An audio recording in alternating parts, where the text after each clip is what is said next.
Hello everyone and welcome to another Bizmates for Beginners video lesson where every week we introduce an interesting expression, phrase or idiom that you can use in your daily conversation. And this week everyone, we are going to learn the expression Gung-ho. Now, I think it's something maybe you haven't heard before, so we'll jump into the details a little later on. But first everyone, let's do a quick review of last week's class. Alright, so imagine I say, guess what? The boss just asked if I want to transfer overseas. What should I do?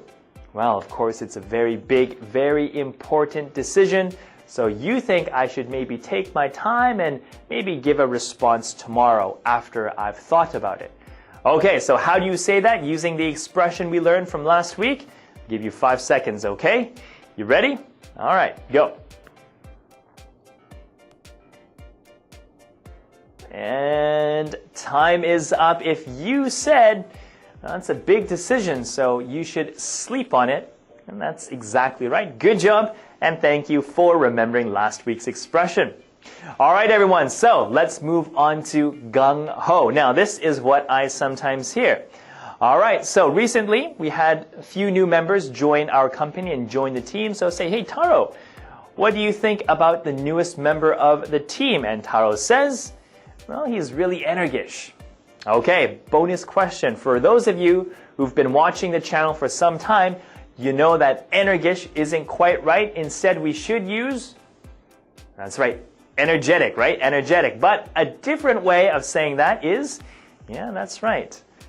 He's really gung-ho. Okay, so whenever someone's really energetic, has a lot of energy, is really ambitious and excited to do things, they're very gung-ho, okay? Now, you might say, Justin, this doesn't really sound like an English word or English expression, and you would be right. This actually is taken from a Chinese expression, okay? But the very interesting thing about the English language is that it often borrows and takes words and expressions from different countries and languages. Countries like Canada and America and Australia or the UK, they're very international places. So it's only natural for them to, take some phrases or expressions and then implement it into daily conversation, right? So for example, you might have heard someone say bon voyage or bon appetit, right? And even though they're a native English speaker, they will use that French expression, all right, to wish someone a good journey, or before they enjoy a delicious meal, you might say bon appetit, right? Or you might hear someone say Gesundheit when someone sneezes, all right? And actually that's German to wish someone good health.